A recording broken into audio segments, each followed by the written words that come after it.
2020年2月17日，赵振东奔跑在首都机场通道里，他的包里装着一份文件，上面印着整个中国所有的医学研究单位和企业。当他拿到这份文件的几天前，武汉封城，全国进入1级响应，火神山、雷神山相继交付使用，这代表着武汉疫情的大反攻已经打响，但全国范围的疫情要何时才能结束，没有人知道。而赵振东和他手里的文件，就是彻底消灭这场新冠疫情的关键，他要发动一场中国医药界的百团大战。我是老 K， 这是中国药业大逃杀的第3期。这一期我们的主角就是这支和你我息息相关的新冠疫苗。2020年1月20日，武汉成立疫情防控指挥部，进入战时状态。钟南山在央视连线中面对14亿国人明确表示，确定人传人现象。也是在同一天，千里之外的北京科兴办公室里，几名技术骨干聚集到了一起，他们讨论的主题是要不要研发新冠疫苗。对他们来说，这是一个艰难的抉择。2003年非典疫情时，科兴研发过 SARS 疫苗，但是刚刚推动到临床1期，疫情就消退了，投入的所有资金和人力都打了水漂，研究结果只能全部封存。现在同样的局面再次上演。这场会议结束时，所有参会人员都表示还是要研发新冠疫苗，哪怕是无用功。8天后，科兴中维正式启动代号客观行动的新冠疫苗研制项目。当时的科兴还不知道，他们并不是唯一启动了疫苗研发的企业。科兴会议的第2天，国家应急科技攻关项目启动，科技部副部长徐南平在武汉召开了新冠联防联控机制科研攻关组的第1次会议。这场会议是中国新冠疫苗诞生的关键，因为它解决了一个问题：新冠疫苗研发到底走哪条路？医学界的疫苗一共有5种类型：灭活疫苗、重组蛋白疫苗、腺病毒载体疫苗、减毒流感病毒载体疫苗、核酸疫苗。灭活疫苗和重组蛋白疫苗是传统技术路线，就是把新冠病毒的尸体提取出来，注射到人体里，让免疫系统知道新冠长什么模样。这2个路线的优点是技术成熟，方法简单，可大规模接种；缺点是免疫原性不足，需要多针接种，同时制备过程会有病毒泄露危险。腺病毒载体和减毒流感疫苗是新型技术路线，2个在技术上差不多，都是用病毒做载体，然后在里面装入新冠病毒的蛋白基因注射进去，这样就可以直接让免疫系统触发识别。优点是有效性高，不良反应少，只需要接种1针。缺点是因为需要人体没有对腺病毒的免疫反应，否则很可能没有效果。所以这2种疫苗在大规模接种上的效率比传统路线差。核酸疫苗有 mRNA 和 DNA 2种，都是直接把带有抗体的 mRNA 或者 DNA 注入人体，直接刺激人体产生抗体。这种路线的优点是速度快、成本低、效率高，缺点是这个技术太新了，各方面还有待验证。5种技术各有千秋，考虑到新冠的紧急态势，我们没有重来的机会，一次机会必须抉择。那么中国选择了哪种呢？答案是全部。这场新冠联防联控科研攻关组的第1次会议就确立了新冠疫苗的研发路线，5种疫苗同时启动研发，无论哪一条路线失败了，都还有另外的路线作为后手方案。还记得科幻电影《流浪地球》里，为了救援地球发动机，联合国启动了一个模式，为了保证救援成功，可以不计成本投入资源。这个模式被称为饱和式救援。现在中国打穿了科幻和现实的界限，我们的疫苗研发就是一场饱和式救援。当然，这并不是一句简单的全线并进就能得来的成果，这需要整个中国医药界的全部努力。在新冠疫情到来之前，中国的疫苗产业并不强大，甚至说连健康都算不上。长期以来，全球的疫苗行业都是高度集中的，英国的 GSK、法国的赛诺菲、美国的默沙东和辉瑞，这4家公司垄断了全球90%的疫苗市场，而中国的疫苗历史几乎就是和这几家公司缠斗的历史。1955年，中国爆发脊髓灰质炎疫情，仅北京就有1600多个儿童因此瘫痪。中国向国际紧急采购脊髓灰质炎疫苗，结果遭到美国技术封锁。顾方舟博士临危受命，带领团队在防空洞里科研攻关，成功制造了脊髓灰质炎疫苗。为了验证效果，他毅然把第1剂疫苗喂给了自己的儿子。此后的几年中，脊髓灰质炎在中华大地悄然消失。1970年，全中国有接近 1.2 亿人长期携带乙肝病毒，给整个社会都带来巨大的阴影。要解决乙肝，只能通过疫苗，但是默沙东公司对中国实施了疫苗封锁，我们只能自研。1975年，陶启敏教授带领小组成功研发乙肝疫苗，因为没有标准的实验动物，陶启敏把第1针疫苗打到了自己身上，用生命换来了疫苗可行性报告。自此以后，乙肝成为中国历史的一道尘埃。再到2000年，当时中国每年死于肺炎球菌性疾病的婴幼儿高达3万名。解决这个感染病的唯一方法就是惠氏制药的13价肺炎疫苗。2009年，辉瑞通过巨额并购惠氏制药，成功垄断了13价肺炎疫苗。此后的多年里，辉瑞利用这个疫苗专利，一边收取高价挣钱，一边在全球封锁其他公司的科研。直到2020年，玉溪沃森制药花了15年研制出国产13价肺炎疫苗，终于撬开了辉瑞在中国婴儿身上吸血的嘴。以史为鉴，可以知兴衰。当新冠疫苗来临时，中国的疫苗产业人的心里都咯噔一声，如果新冠疫苗也被人卡住脖子，我们该怎么办？正是因为这个原因，当5种疫苗路线全部推进的计划提出时，没有人抱怨这将会花费天价的资源成本和无数的人力物力。资源可以再生，物力可以重造，但人命只有一次，只能不计代价，不计成本。路线确定之后，新冠疫苗攻关组的优先级被提到了最高级。钟南山担任专家组组长，攻关组全面进入联防联控机制，所有研发单位全部纳入管理，资金成本全部由部委背书，整个中国32部门无条件配合。这种医药行业的大集结，在中国乃至世界的历史上都是绝无仅有。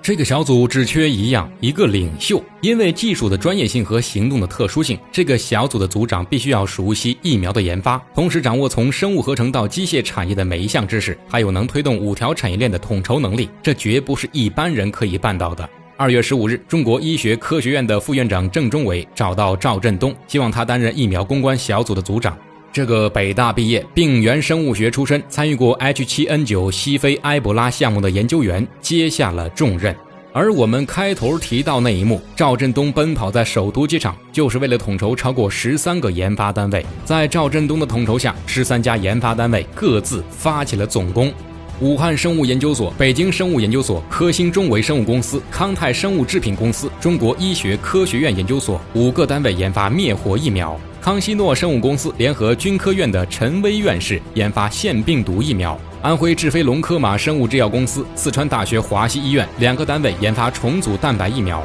北京万泰生物研发减毒流感病毒载体疫苗。珠海立珠单抗生物科技、北京复星医药科技、爱地维新生物制药、云南沃森生物技术4个单位研发核酸疫苗。在常规的疫苗研发中，整个流程分为4步：一是制备疫苗，在实验室用病毒制备出疫苗；二是动物实验，经过动物实验确定有效性，然后由国家监管机构介入进行安全性评价，通过安全性评价后就可以进入下一阶段。3是临床阶段，临床阶段分为3期：一期在少量人群中验证安全性，2期在一定量人群中验证安全性，3期在大规模人群中观察有效性。每一期的实验人数都是倍数增长，临床3期通常需要几万个实验对象进行参照，如果3期都能通过，就进入下一阶段。4是疫苗生产，建立疫苗生产的车间和工艺规范，国家药监局进行审核，审核通过后就可以上市。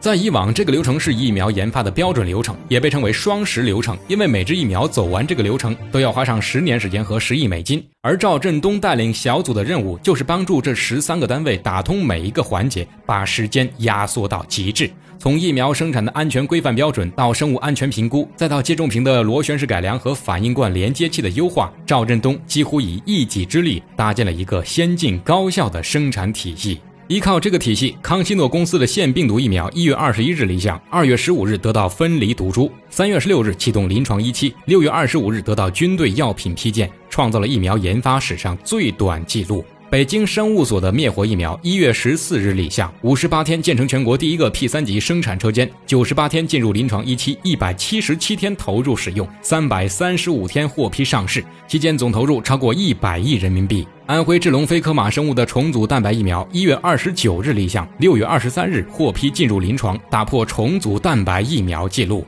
2020年5月，大半的新冠疫苗研发都推进到了临床3期，这是疫苗上市前最复杂也最艰巨的阶段，需要上万人的志愿者接种疫苗。当时国内的疫情已经得到控制，没有这么多病人，这意味着他们必须得从全世界最安全的中国出发，去那些深陷疫情的国家。2020年7月，中国生物牵头组建了一个特别行动队，各个研发单位分别抽调人手加入这个行动队，他们的任务就是奔赴阿联酋等中东国家，寻找新冠肺炎患者进行临床3期的实验。这个行动的代号名叫长城。3000年前，中国人筑起一座长城保卫家园，3000年后，我们把这道长城修筑到每一个人身体里。顺嘴一提，长城团队抵达阿联酋后，因为饮食差异过大，每个人都吃得不好。华为在阿联酋的办事处知道后，给他们送来了大量中餐盒饭。2020年12月9日，中国生物新冠灭活疫苗在阿联酋注册上市，成为全球第一个上市的疫苗，同时也是第一支在国外上市的中国疫苗。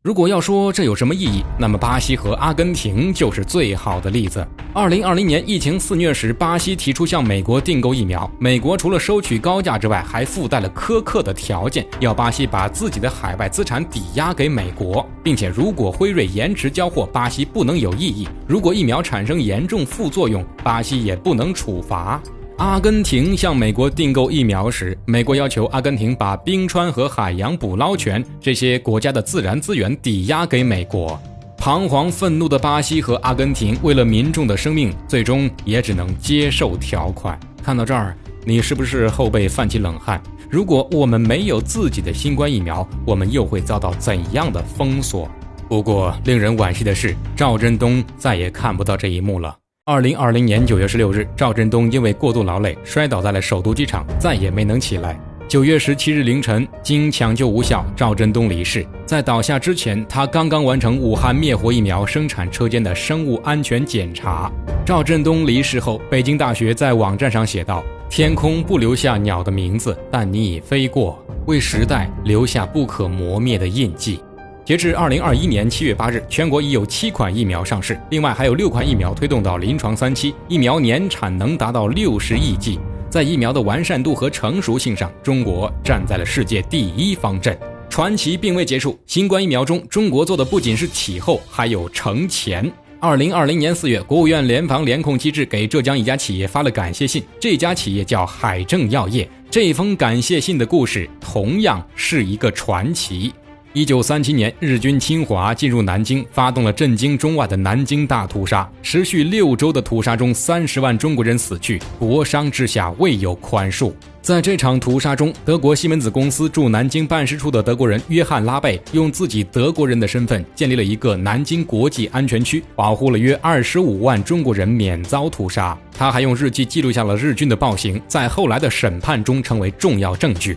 1938年，拉贝被召回德国，临走之前，南京难民们送给拉贝一块红绸布，上面写着“济难扶危，佛心峡谷”。自此以后，拉贝再未返回过中国，但故事并未结束。1945年，因为曾经是纳粹党的身份，拉贝先后被西门子解雇，还遭到逮捕。失去经济来源的拉贝一家穷困潦倒。消息传到中国后，南京市民不到10天之内募捐了1亿元汇给拉贝。1950年，拉贝去世，葬在柏林的纪念墓园。到了1996年，因为墓地的租期已到，而拉贝后代又无力续费，墓园管理把拉贝的墓碑拆除了。得知此事的南京政府一次性付清了40年的费用。中国雕塑院院长吴维山亲自为拉贝重新设计墓地。为了感谢，拉贝后代把拉贝的旧墓碑迁到了南京大屠杀纪念馆中。曾经在中国生活30年，拯救了25万人的拉贝，以另一种方式回到了中国。那么这个故事跟新冠有什么关系呢？当然有。2020年3月，中国驻德大使接到了德国海森堡大学医院一名教授的电话，他们有多名新冠患者急需一种药品用来救人，这种药叫法维拉韦，是当时确认对新冠具有潜在疗效的药物，而这个药只有中国的海正药业在紧急生产。这个打来电话的人叫托马斯·拉贝，是约翰·拉贝的孙子。他说，疫情肆虐时，他最先想到的就是向中国求援。海正药业知道后，立马捐赠了近10箱药物，还附赠了翻译成英文的临床数据。中国驻德国大使馆组成临时工作组，用最短时间把这份援助物品送到了拉贝手上。这份拉贝和中国的互助绵延了80年，再次得到见识。也正是因此，国务院联防联控机制给海正药业寄去了感谢信。新冠的故事远不止此，从公关组的最高动员，到赵振东因公允身，再到长城团队远赴险境，新冠疫苗的研发几乎每一针都是一个传奇故事。正如张载在《西鸣》中那句：为天地立心，为生民立命，为往圣继绝学，为万世开太平。相隔1000年后的今天，他们用自己的行动撑起了14亿人的生命安全，筑起了一份大国长城。